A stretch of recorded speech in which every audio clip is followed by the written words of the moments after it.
Time to time news వార్తలకు స్వాగతం. ముందుగా వార్తల్లోని ముఖ్యాంశాలు. విధి నిర్వహణలో మృతి చెందిన కుటుంబాలకు బీమా చెక్కులు అందజేత. ప్రతి కుటుంబానికి 1 కోటి రూపాయల సహాయం అందించిన సీఎం రేవంత్. బాధిత కుటుంబాలకు ఆర్థిక భరోసా కల్పించడమే ప్రభుత్వ లక్ష్యం. సేవలో ప్రాణాలు కోల్పోయిన వారికి ప్రభుత్వం అండగా నిలుస్తుందని వ్యాఖ్య. ఆస్తుల కోసం రాజకీయాలు చేయాల్సిన అవసరం లేదన్న షర్మిల. విజయమ్మ లేఖపై జగన్ మౌనం ఎందుకని ప్రశ్నించిన షర్మిల. వివేక హత్యాంశంపై దృష్టి మళ్లిస్తున్నారని విమర్శ.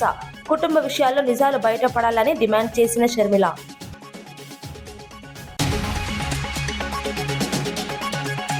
ప్రతి నియోజకవర్గంలో ఇంటిగ్రేటెడ్ స్కూల్స్ ఏర్పాటు దయాకర్. 5,000 కోట్లతో విద్యారంగంలో భారీ ప్రణాళిక ప్రకటించిన దయాకర్.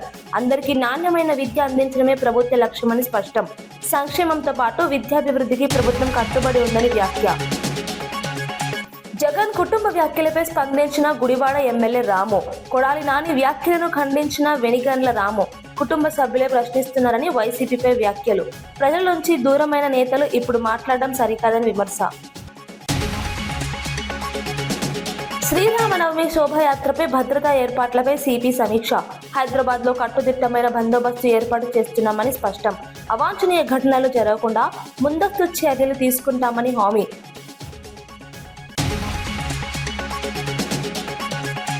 ఏపీ కాంగ్రెస్ అధ్యక్షురాలు వైఎస్ షర్మిల తీవ్ర వ్యాఖ్యలు చేశారు. ఆస్తుల కోసం రాజకీయాలు చేయాల్సిన అవసరం తనకు లేదని స్పష్టం చేశారు. విజయమ్మ లేఖ నిజం కాకపోతే జగన్ ఎందుకు మౌనంగా ఉన్నారని ప్రశ్నించారు. వివేక హత్యను గుండెపోటుగా చూపించింది అవినాష్ రెడ్డి కాదా అని నిలదీశారు. తాను హత్యపై మాట్లాడితే వైసీపీ నేతలు ఆస్తుల విషయాన్ని ప్రస్తావిస్తున్నారని విమర్శించారు. అసలు విషయాల నుంచి దృష్టి మళ్లించే ప్రయత్నం జరుగుతోందని ఆరోపించారు. కుటుంబ వ్యవహారాలపై నిజాలు బయటకు రావాల్సిన అవసరం ఉందని అన్నారు. ప్రజలకు నిజం తెలియాలని తాను మాట్లాడుతున్నానని తెలిపారు. ఈ వ్యాఖ్యలు ఏపీ రాజకీయాల్లో తీవ్ర చర్చకు దారితీశాయి. వైసీపీ నుంచి ఎలా స్పందన వస్తుందో ఆసక్తి నెలకొంది. నాది కాదు అని విజయమ్మ మీడియాకు చెప్పే అవకాశం లేదా? విజయమ్మకి చెప్పలేరా? లేక జగన్మోహన్ రెడ్డి గారే ఫోన్ తీసుకుని అమ్మా సంతకం నువ్వు పెట్టలేదంటున్నారు, నిజంగానే సంతకం నీదేనా అమ్మా అని జగన్మోహన్ రెడ్డి గారు అడగలేరా? పోనీ అమ్మా సంతకం నీది కాకపోతే చెప్పు, నేను సాక్షి రిపోర్టర్ ను పంపిస్తాను, మీడియాతో నువ్వు మాట్లాడు అని జగన్మోహన్ రెడ్డి గారు అమ్మని అడగలేరా? మరి ఎందుకు అడగలేదు? మరి విజయమ్మ గారైనా మీడియాకు వచ్చి ఎందుకు చెప్పలేదు నా సంతకం కాదు అని? ఎందుకంటే అది వాస్తవం కాబట్టి. జగన్మోహన్ రెడ్డి గారికి కూడా ఇది వాస్తవం అని తెలుసు కాబట్టి. కానీ నిజం వాళ్ళ పక్షాన లేదు. వాళ్ళందరూ అబద్దాలు ప్రచారం చేస్తున్నారు కాబట్టే వాళ్లకు దమ్ము లేదు. ఈ రోజు జగన్మోహన్ రెడ్డి గారైనా సరే ఇంతమంది సోషల్ మీడియాలో సైతాన్ సైన్యం చేత అయితేనేమి, లేక మీ పార్టీలో వాళ్ళ నాయకులనాలో కుక్కలనాలో వాట్ ఎవర్ అనుకోండి, వీళ్ల చేతైనా ఎందుకు మాట్లాడించడం? ఇది జగన్మోహన్ రెడ్డి గారి రాజకీయాలకు సంబంధించిన విషయం కాదు కదా. ఈ జగన్మోహన్ రెడ్డి గారు వ్యక్తిగతంగా ఆయన ఆస్తులకు సంబంధించిన విషయం అయినప్పుడు రాజశేఖర రెడ్డి గారి ఆదేశం జగన్మోహన్ రెడ్డి గారికి 4 బిడ్డలకు సమానంగా ఇవ్వాలి అని జగన్మోహన్ రెడ్డి గారికి తెలిసినప్పుడు ఎంఓయూలో జగన్మోహన్ రెడ్డి గారు నేను సంతకం పెట్టినప్పుడు మాట్లాడితే గిట్లాడితే జగన్మోహన్ రెడ్డి గారు మాట్లాడాలి కదా. ఎందుకు ఇతరులతో మాట్లాడిస్తున్నారు అంటే జగన్మోహన్ రెడ్డి గారికి మాట్లాడే దమ్ము లేదనుకోవాలా? అందుకే ఇతరుల వెనకాల దాపెట్టుకుని షూట్ చేస్తున్నారు అనుకోవాలా? ఏమనుకోవాలి? ఈరోజు సాక్షి పేపర్ లో అయినా సరే కనీసం వీళ్లకు నిజాము పట్ల ఉన్న గౌరవం ఎంత అని చూసుకుంటే ఫ్రంట్ లోనేమో రాజశేఖర రెడ్డి గారి ఫోటో ఉంటుంది, పైన బ్యానర్ లో సత్యమేవ జయతే, సాక్షి మీద టైటిల్ అండి సత్యమేవ జయతే, పైన రాజశేఖర రెడ్డి గారి ఫోటో. కనీసం విజయమ్మ గారు రాసిన లెటర్ ని కనీసం ఆఖరి పేజీలైనా వేశారండి వీళ్ళు? వీళ్ళ సత్యం పక్కన నిల్చుండేది. They are ashamed to truth. ప్రభుత్వ విద్యను బలోపేతం చేయడానికి కీలక నిర్ణయాలు తీసుకుంటున్నామని ఎమ్మెల్సీ అద్దంకి దయాకర్ తెలిపారు. కులాలకు అతీతంగా అందరికీ నాణ్యమైన విద్య అందించేందుకు 5,000 కోట్లతో ప్రతి నియోజకవర్గంలో ఒక ఇంటిగ్రేటెడ్ స్కూల్ ఏర్పాటు చేస్తున్నామని చెప్పారు. మండలానికి ఒక తెలంగాణ పబ్లిక్ స్కూల్ ఏర్పాటు చేస్తామని వివరించారు. విద్యారంగంలో సమాన అవకాశాలు కల్పించడమే లక్ష్యమని అన్నారు. ఇందిరమ్మ కుటుంబ జీవిత బీమా పథకం ద్వారా కోట్ల కుటుంబాలకు 5 లక్షల వరకు బీమా అందిస్తున్నామని తెలిపారు. పేద కుటుంబాలకు భద్రత కల్పించడమే ఉద్దేశమని చెప్పారు. విద్యతో పాటు సంక్షేమం రెండింటినీ సమన్వయం చేస్తూ ప్రభుత్వం ముందుకు సాగుతోందని పేర్కొన్నారు. ఈ పథకాలు రాష్ట్ర అభివృద్ధికి దోహదం చేస్తాయని తెలిపారు. విద్య ఎస్సీ లేదు, ఎస్టీ లేదు, బీసీ లేదు, మైనారిటీ లేదు, ఓసీ లేదు, మనం అందరికి కూడా ఇవ్వగలిగింది విద్య. దానితోని ఒక మంచి ఫలితాలు తెలంగాణ సాధిస్తుందని ఒక ఆశయంతో ఆ రోజు ముఖ్యమంత్రి గారు మాకు చెప్పేది అధ్యక్ష. ఉచిత విద్య, ఉచిత వైద్యం ఇవ్వాలనే తలంపు ఉన్నప్పటికీ కూడా కొన్ని కారణాల వల్ల ఉచిత విద్య, ఉచిత వైద్యం అని మనం పెట్టలేము అధ్యక్ష. ఎందుకంటే 1991 నూతన ఆర్థిక విధానాలు లేకపోతే నూతన ఆర్థిక సంస్కరణల వల్ల మనం ప్రైవేటును మనమే ప్రోత్సహించడం, కార్పొరేట్ను కూడా మనమే ప్రోత్సహించినాం కాబట్టి ఒక్క ఉదుటిన ఉచిత విద్య ఉచిత వైద్యం అని అనలేక వంతుల వారీగా ప్రభుత్వ విద్యను ప్రభుత్వ వైద్యాన్ని మనం బలోపేతం చేసే దిశగా కార్యాచరణ ఉండాలనే దానికి ఈరోజు ఇక్కడ బీజాలు పడినాయి అధ్యక్ష. ఇలా తెలంగాణ పబ్లిక్ స్కూల్స్ పేరు మీద మండలానికి గరిష్టంగా 1 నియోజకవర్గానికి 5-6 స్కూల్స్ పెట్టాలని ఒక ఆలోచనతో కేటాయింపులు జరిగిన అంశాన్ని మిత్రులు గమనించాలని నేను కోరుతున్నా. వైద్యానికి సంబంధించి అంశం చెప్పే ముందు అధ్యక్ష, ఈ రాష్ట్రంలో 1,15,00,000 కుటుంబాలకు ఉచిత బీమా 5 లక్షల వరకు ఎవరికైనా సరే, దానికి ఏం పేద లేదు ఉన్నతి లేదు ఎవరికి లేదా, ప్రతి ఒక్క కుటుంబానికి ఈరోజు జీవిత బీమా కల్పించే ప్రయత్నం ఇలా ఇందిరమ్మ కుటుంబ జీవిత బీమా అని చెప్పి ప్రకటించిన అధ్యక్ష. ఇది ఏ పార్టీకి గతంలో వాళ్ళు కాక అవును మేము మా పార్టీతో ఉంటేనే మేము పథకాలు ఇస్తాం అన్నట్టుగా కాదు అధ్యక్ష. ఈరోజు మేము డబుల్ బెడ్రూమ్ ఇల్లు కూడా మిత్రుడు చెప్పిండు అధ్యక్ష. ఈరోజు ఏ లెవెల్లో ఉన్న వాటికి ఎంత పేమెంట్స్ చేయాలనే విషయంలో వారికి తెలియంది కాదు. ఈ బడ్జెట్లో కూడా 5,000 కాదు అధ్యక్ష, 7,300 కోట్ల పైచిలికేల మేము చెల్లింపుల కొరకు ఇచ్చినాం. ఎందుకంటే ఇల్లు 1 సంవత్సరంలోనే పూర్తయ్యేది, 5 నెలల్లో పూర్తయ్యేది కాదు అధ్యక్ష. బునియాది లెవెల్లో కొంత, లెంటల్ లెవెల్లో కొంత, స్లాబ్ లెవెల్లో కొంత, L1, L2, L3గా మనం డిఫైన్ చేసినాం అధ్యక్ష. దాంట్లో ఇప్పుడు మనం చెల్లింపులు 5,500 కోట్ల పైచిలికి ఇప్పుడు చెల్లించిన పరిస్థితి అధ్యక్ష. కాబట్టి కులగణనలో ఓబీసీలకు ప్రత్యేక కాలం లేకపోవడంపై మాజీ మంత్రి శ్రీనివాస్ గౌడ్ కేంద్రాన్ని విమర్శించారు. దేశంలో జంతువుల లెక్కలు తీస్తూ ఓబీసీల లెక్కలు తీసుకోకపోవడం అన్యాయమని మండిపడ్డారు. 33 కాలమ్స్ లో బీసీల ప్రస్తావన లేకపోవడం ఆశ్చర్యకరమని అన్నారు. మెజారిటీ వర్గాలైన ఓబీసీలకు సరైన గుర్తింపు ఇవ్వాలని డిమాండ్ చేశారు. 42% రిజర్వేషన్లు ఇవ్వాలని స్పష్టం చేశారు. లేకపోతే ఢిల్లీని దిగ్బంధిస్తామని హెచ్చరించారు. సామాజిక న్యాయం కోసం పోరాటం కొనసాగిస్తామని తెలిపారు. కేంద్రం వెంటనే స్పందించి చర్యలు తీసుకోవాలని కోరారు. ఈ వ్యాఖ్యలు రాజకీయంగా చర్చనీయాంశమయ్యాయి. బీసీ వర్గాల్లో చర్చకు దారితీశాయి. జంతువుల లెక్క ఉంది కానీ మనుషుల లెక్క లేదు. అది మెజారిటీ వర్గాల యొక్క బీసీ లెక్క, ఓబీసీ యొక్క లెక్క లేదు. 80 సంవత్సరాల తర్వాత ఇప్పుడున్నటువంటి ప్రభుత్వం మేము కులగణన చేస్తామని చెప్పి గొప్ప ప్రకటన చేసింది. మరి చాలామంది అన్ని రాష్ట్రాల్లో ప్రతి ఎలక్షన్లో గొప్ప చెప్పుకున్నారు, మేము కులగణన చేస్తున్నాం, అత్యధిక జనాభా గలటువంటి ఓబీసీలకు అన్యాయం జరిగింది, కులగణన తర్వాత మీకు అన్ని రంగాల్లో రిజర్వేషన్ ఇస్తామని చెప్పి గొప్పలు చెప్పుకున్నది. మరి అసలు రంగు ఇప్పుడు బయటపడ్డది. కులగణన స్టార్ట్ అయింది.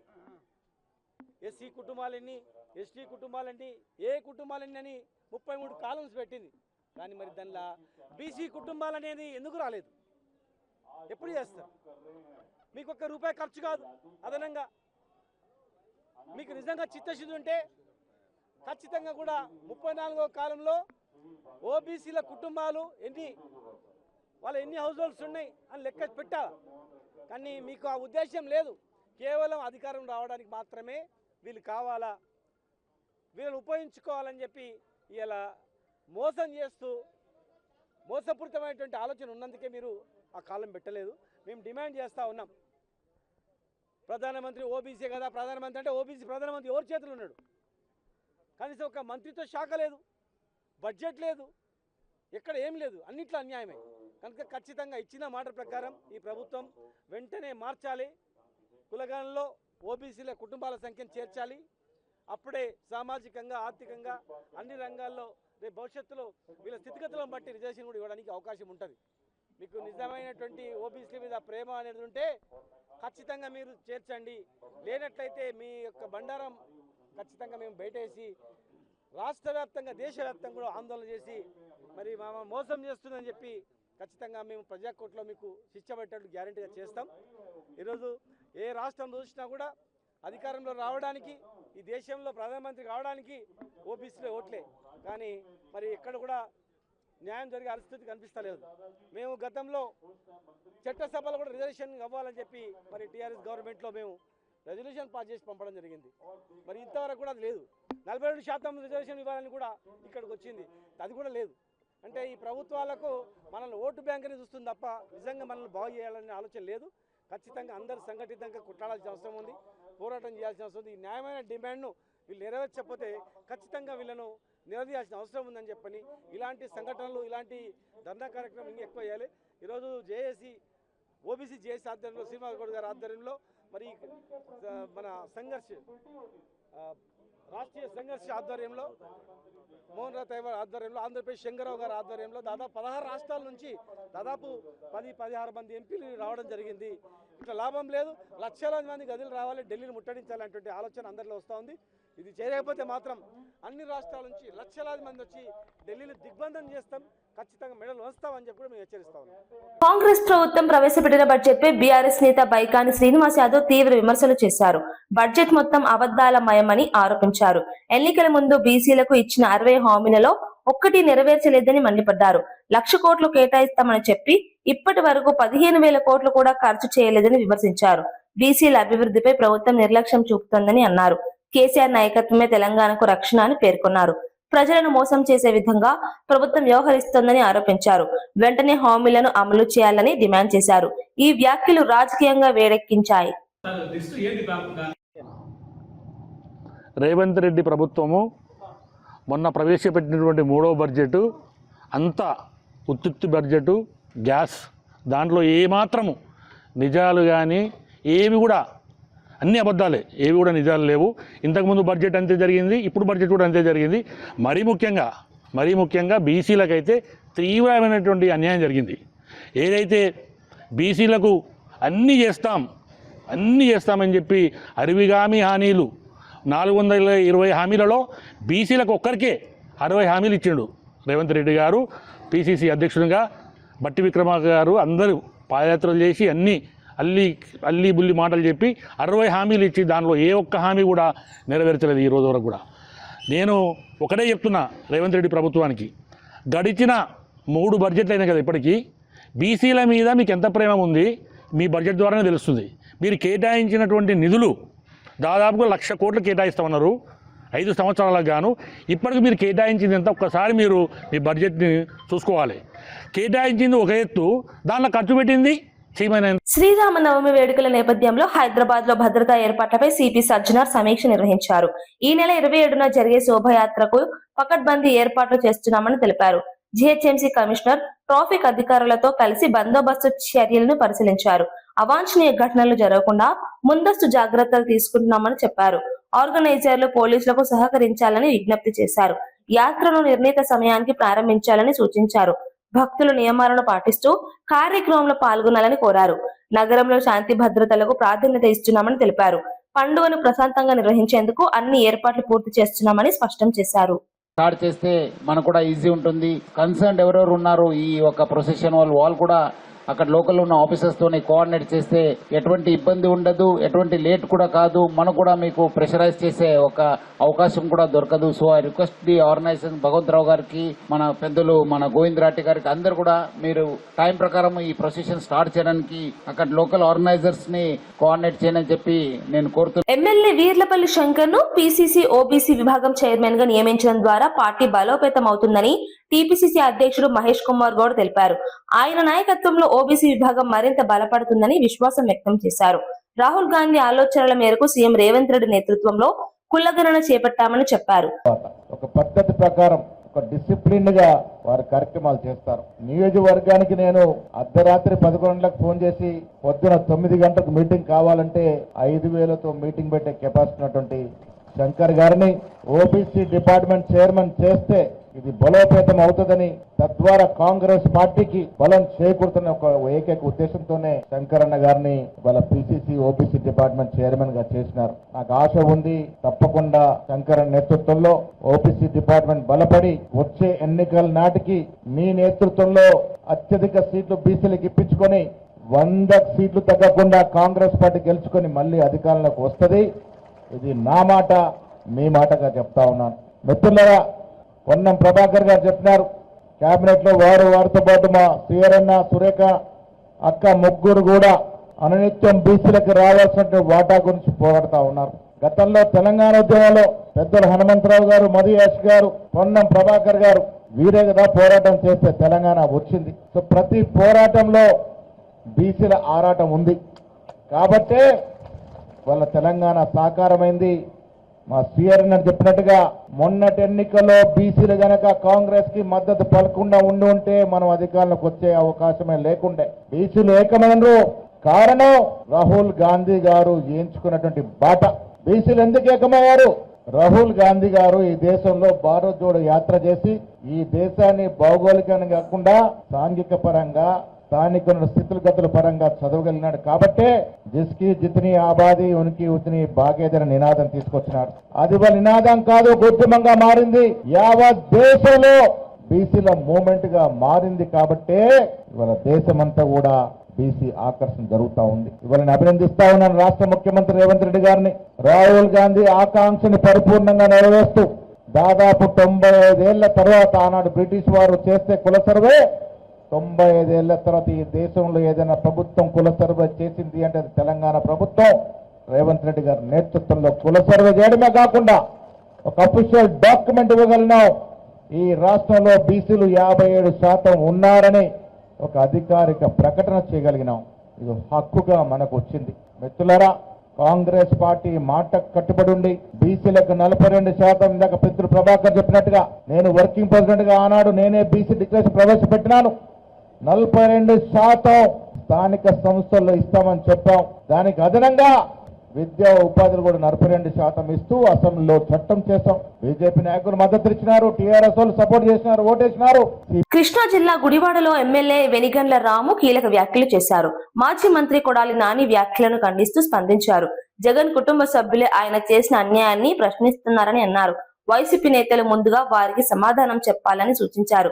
ప్రజలకు దూరమై 21 నెలలుగా కనిపించని కొడాలి నాని ఇప్పుడు ఎలా రాజకీయ వ్యాఖ్యలు చేస్తున్నాడని ప్రశ్నించారు. ప్రజల అభిప్రాయం తెలుసుకోకుండా వ్యాఖ్యలు చేయడం సరికాదని అన్నారు. రాష్ట్ర రాజకీయాల్లో వైసీపీ పరిస్థితిపై ఈ వ్యాఖ్యలు చర్చకు దారితీశాయి. ప్రజలు నిజాలను గుర్తించాలి. చెబుతూ ఉంటారు మేడం, అంతా బాగుంది, అంతా బాగుంది, అంతా బాగుందని చెప్పి కళ్ళకి అంటూ ఉంటారు చూసారా. ఆ కళల్లో వచ్చేసి అన్నీ చెప్పుకుంటూ వచ్చి తీసుకుని వస్తున్నారు. కానీ ఏ ప్రజలతో మాట్లాడాడు ఆయన? ఎవరితో కలిశాడు? ఏ తుఫాన్ వచ్చినప్పుడు ఉన్నాడు? ప్రజలు ఏ కష్టంలో వచ్చినప్పుడు ఉన్నాడు? ఏ రకంగా తెలిసొద్దు దానికి? మీరు ప్రజలు ఏమనుకుంటున్నారనేది పక్కన పెడితే ప్రజలు ఏమనుకుంటున్నారనేది ఈయనకాడ తెలుస్తుంది అనేది నా క్వశ్చన్. ఎప్పుడన్నా కలిస్తే కదా. ఆయన ఎప్పుడో మర్చిపోయారు ప్రజలు. మళ్ళీ సీటు కోసం ఏదో చెప్తూ ఉంటారు. అది అవకాశమే లేదు. ఓకే, క్లియర్గా చెప్తున్నా. ఇప్పుడు రోజుకొచ్చి కొంతమందిని కలుతారా, 10 మందిని కలుతారా, ఐదుగురిని కలుతారా, చెబుతారా అని తింటారు. ఇంతకుముందు ఆయన 20 ఏళ్ళు ఎమ్మెల్యేగా ఉన్నాడు కాబట్టి ఓకే, ప్రజలు ఏమనుకున్నాడు ఆయనకు అంతా తెలిసేమో అనే ఉద్దేశంతో ఉన్నారు. నిజానికి ఏమీ తెలియకుండా ఇట్లాంటి మాటలే అప్పుడు చెప్పింది. బేసిక్గా ఎవరితో కలిసే పని లేదు దీంట్లోంచి. అవన్నీ తప్పని మొన్న 24 ప్రూవ్ అయిపోయింది. ఆయనకి అంత సత్తా లేదు, ఈయనకేం విషయం లేదు అనే మ్యాటర్. మళ్ళీ ఇప్పుడు కూడా మనం ఆయన గురించి మాట్లాడుకుంటాం అనేది దండగా. ఇంకోసారి అలా వచ్చినప్పుడల్లా చెబుతూనే ఉంటాడు. ఆయన అడగగానే నన్ను అడుగుతారు క్వశ్చన్లో దండకి. ఎందుకు మాట్లాడతాడో ఆయనకి తెలియదు. ఇది ఏమన్నా ప్రజల సమస్య ఇది. ఈ విషయం మీద ప్రజలు ఎలా అనుకుంటున్నారు? ఓకే, ఆయన ఎవరితో మాట్లాడాడు, ఎంతమంది చెప్పారు, చెప్పమనండి నేను మాట్లాడు.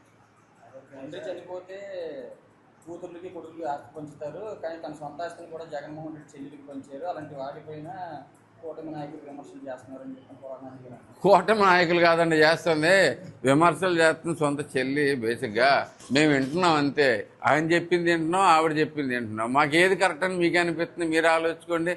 ఒకటే ప్రశ్న. ఇప్పుడు జగన్మోహన్ రెడ్డి గారు చెప్పింది వింటున్నాము, ఇద్దరు చెల్లెళ్ళు చెప్పింది వింటున్నాము. ఏది కరెక్ట్ అనిపిస్తుంది ఎవరికైనా కానీ? అది వాళ్ళే వదుకోండి. మాకు మధ్యలో ఎందుకు మధ్యలో గోలా? దీంట్లో ఓకే అని డబ్బులు ఇవ్వలేదని తల్లి వాళ్ళ మదరో చెప్తున్నారు, వాళ్ళ సిస్టర్స్తో చెబుతున్నారు. అలాగే ఈయన వివేకానంద రెడ్డి గారి మర్డర్ కేసు గురించి అలాగే ఉంది. ఓకే, ఆయన మనం చెప్పేది కాదు, వాళ్ళ సిస్టర్సే చెప్తున్నారు. అందరూ డైరెక్ట్గానే ఆవిడే చెబుతుంది. అంటే మేనల్లుడికి మేనగోడలకి అన్యాయం చేశాడు అని చెప్పేసి వాళ్ళ మదరే. మాకేం పని అండి బేసిక్గా మధ్యలో మాట్లాడటానికి? వాళ్ళకి ఆస్తులు వచ్చినాయా రాలేదా, ఎవరి పర్సనల్ విషయం వాళ్ళది, దాంట్లో చూసుకోనివ్వండి. మేము విమర్శలు చేయట్లా. ఇక్కడ వీళ్ళు గవ్వుకుని కుళ్ళిపోయి మేమేమైనా చేసేస్తామో విమర్శలు అని చెప్పి జనాలు ఈ కొత్త ఈ లాజిక్లు తీసుకొస్తున్నారు. కానీ దీంట్లోకి అది చెప్పింది చక్కగా స్పష్టంగా చెప్తున్నారు. చెల్లెళ్ళు ఇద్దరు అలాగే మదరు అందరూ. వాళ్ళు నమ్ముతారా నమ్మరా ప్రజలు ఇష్టం, మనకెందుకు బేసిక్.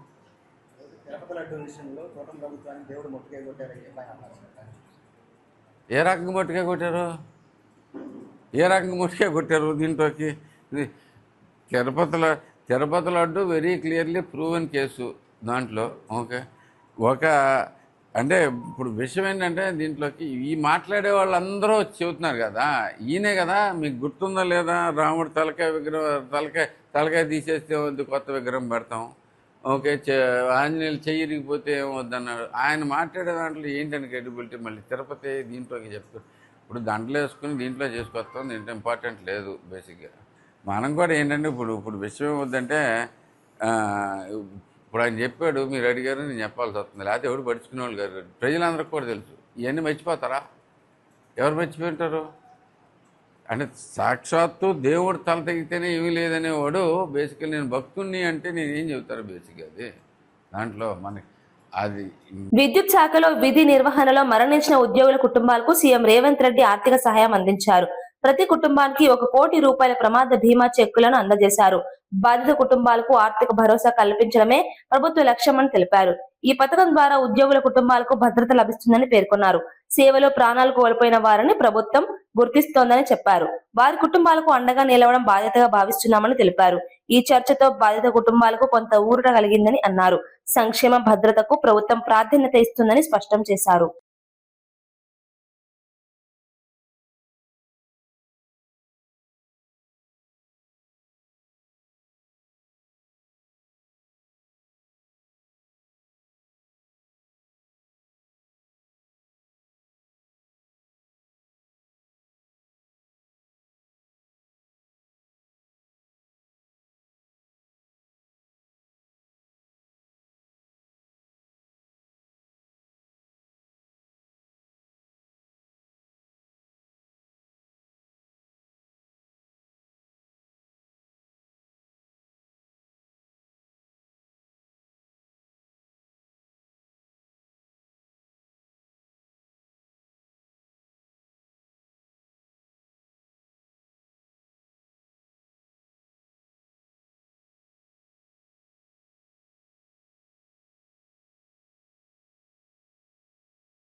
సికింద్రాబాద్ రైల్వే స్టేషన్ లో డ్రగ్స్ రవాణాపై పోలీసులు దాడులు నిర్వహించారు.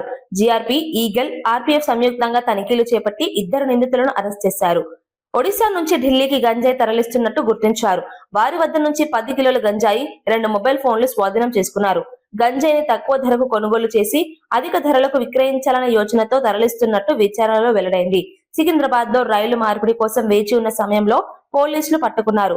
నిందితులను అదుపులోకి తీసుకుని కేసు నమోదు చేశారు. డ్రగ్స్ రవాణాపై పోలీసులు కట్టుదిట్టమైన చర్యలు తీసుకుంటున్నారు.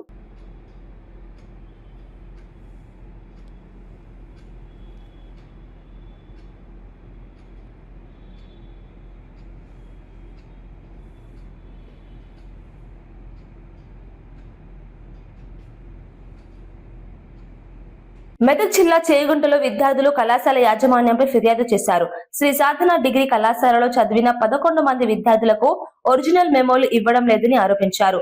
స్కాలర్షిప్ మాత్రమే తీసుకుంటున్నామని చెప్పి చేర్చుకొని ఇప్పుడు ఫీజులు చెల్లిస్తేనే సర్టిఫికేట్లు ఇస్తామని ఇబ్బంది పెడుతున్నారని తెలిపారు. డిగ్రీ పూర్తి అయి ఏడాదైనా మెమోలు ఇవ్వకపోవడంతో ఉన్నత చదువులు, ఉద్యోగ అవకాశాలు కోల్పోతున్నామని ఆవేదన వ్యక్తం చేశారు. పలుమార్లు అడిగిన యాజమాన్యం స్పందించడం లేదని అన్నారు. అధికారులు జోక్యం చేసుకుని తమకు న్యాయం చేయాలని డిమాండ్ చేశారు. ఈ ఘటనపై చర్యలు తీసుకోవాలని కోరుతున్నారు. మాకు గాని ఎలాంటి న్యాయం లేదు. మరి న్యాయం జరిపించాలని, న్యాయం కావాలని మేము కోరుకుంటున్నాం. ఏం కాలేజ్ లేదా తీసేసిండు.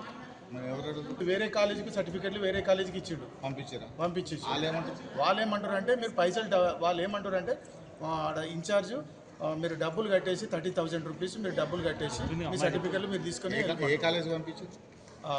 నారాయణ మెమోరియల్ చేగుంట అమ్మ నర్సింగ్ చేగుంటకి అక్కడ ఎంత కట్టాలి 1000 ఇవ్వాలని వాళ్ళు డిమాండ్ చేస్తున్నారు మా దగ్గర. ప్రతి ఒక్క విద్యార్థి దగ్గర ప్రతి ఒక్క వీళ్ళు డిగ్రీ కంప్లీట్ అయిపోయింది. అయితే వీళ్ళు గౌట్ కాలేజీని చేసారు 10th నుంచి ఇంటర్ వరకు గౌట్ కాలేజు, తర్వాత డిగ్రీ 3 సంవత్సరాలు పూర్తి చేసిరు వాళ్ళు. అవి సర్టిఫికెట్లు మా దగ్గర లేవని చెప్తున్నారు ఇన్ఛార్జ్ మేడం. మళ్ళీ నారాయణ ఇక్కడ నార్సింగ్లో నారాయణ కాలేజీలోకి మేము అక్కడ పంపించినామని చెప్పి వాళ్ళు మాట్లాడితే అక్కడ పోతే మాకు రెస్పాన్స్ అక్కడ లేదు, ఇక్కడ లేదు. ఎంతమంది టోటల్ విద్యార్థులు? టోటల్ 21, 22 దాకా. నెల్లూరు జిల్లా ఉదయగిరిలో మండల ప్రజా పరిషత్ నూతన కార్యాలయాన్ని ప్రారంభించారు. MLA Kakarla Suresh, ZP chairperson Anam Arunamma కలిసి ఈ భవనాన్ని ప్రారంభించారు. సుమారు 83 లక్షల రూపాయల వ్యయంతో నిర్మించిన ఈ కార్యాలయం ఆధునిక సదుపాయాలతో రూపొందించబడింది. మండల అభివృద్ధి పనులకు ఇది కేంద్రంగా మారుతుందని తెలిపారు. కార్యాలయాలు సక్రమంగా ఉంటే పరిపాలన కూడా పారదర్శకంగా జరుగుతుందని అన్నారు. ప్రజలకు మెరుగైన సేవలు అందించడమే లక్ష్యమని పేర్కొన్నారు. ఈ కార్యక్రమంలో స్థానిక నాయకులు, అధికారులు పాల్గొన్నారు. మండల అభివృద్ధికి ఇది కీలక అడుగుగా భావిస్తున్నారు.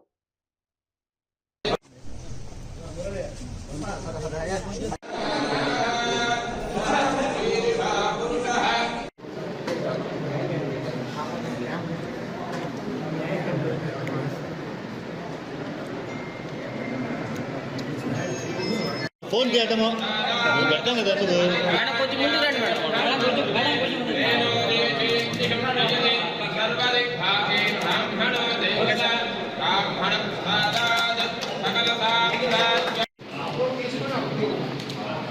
భయపడితే చేసాను సార్. లాస్ట్ కాలం నేను ఒకసారి చూసాను.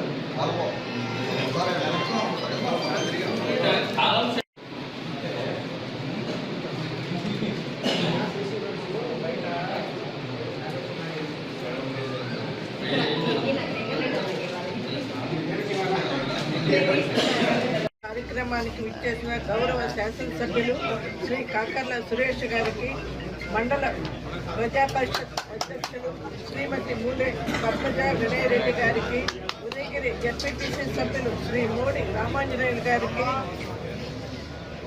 ఉదయగిరి మండల ప్రజా పరిషత్ అధ్యక్షులు వారి కోరిన మేరకు నేను 2025 జనవరి మాసంలో ఈ కార్యాలయంకు సందర్శించడం జరిగింది. ఆ సమయంలో అధ్యక్షుల వారు కార్యాలయం శిథిలావస్థలో ఉంది మరియు పునః నిర్మించుటకు మండల ప్రజా పరిషత్ 15వ ఆర్థిక సంఘం నిధులతో పాటు జిల్లా పరిషత్ నుండి నిధులు మంజూరు చేయవలసిందిగా కోరాను. 2025 మాసంలో ఈ కార్యాలయం భవనం కొరకు జిల్లా ప్రజా పరిషత్ 15వ ఆర్థిక సంఘం నిధుల నుంచి 36.20 లక్షలు మంజూరు చేసి తగిన నిర్మాణం పూర్తి చేయవలసిందిగా సూచించడమైనది. అందుకు తగ్గట్లుగా వార్తలు ముగించే ముందు ముఖ్యాంశాలు మరోసారి. విధి నిర్వహణలో మృతి చెందిన కుటుంబాలకు బీమా చెక్కులు అందజేత. ప్రతి కుటుంబానికి 1 కోటి రూపాయల సహాయం అందించిన సీఎం రేవంత్. బాధిత కుటుంబాలకు ఆర్థిక భరోసా కల్పించడమే ప్రభుత్వ లక్ష్యం. సేవలో ప్రాణాలు కోల్పోయిన వారికి ప్రభుత్వం అండగా నిలుస్తుందని వ్యాఖ్య. ఆస్తుల కోసం రాజకీయాలు చేయాల్సిన అవసరం లేదన్న షర్మిల. విజయమ్మ లేఖపై జగన్ మౌనం ఎందుకని ప్రశ్నించిన షర్మిల. వివేక హత్యాంశంపై దృష్టి మళ్లిస్తున్నారని విమర్శ. కుటుంబ విషయాల్లో నిజాలు బయటపడాలని డిమాండ్ చేసిన షర్మిల.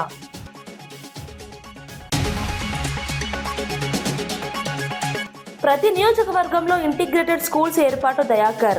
5,000 కోట్లతో విద్యారంగంలో భారీ ప్రణాళిక ప్రకటించిన దయాకర్. అందరికీ నాణ్యమైన విద్య అందించడమే ప్రభుత్వ లక్ష్యమని స్పష్టం. సంక్షేమంతో పాటు విద్యాభివృద్ధికి ప్రభుత్వం కట్టుబడి ఉందని వ్యాఖ్య. జగన్ కుటుంబ వ్యాఖ్యలపై స్పందించిన గుడివాడ ఎమ్మెల్యే రాము. కొడాలి నాని వ్యాఖ్యలను ఖండించిన వెనిగండ్ల రాము. కుటుంబ సభ్యులే ప్రశ్నిస్తున్నారని వైసీపీపై వ్యాఖ్యలు. ప్రజల నుంచి దూరమైన నేతలు ఇప్పుడు మాట్లాడడం సరికాదని విమర్శ.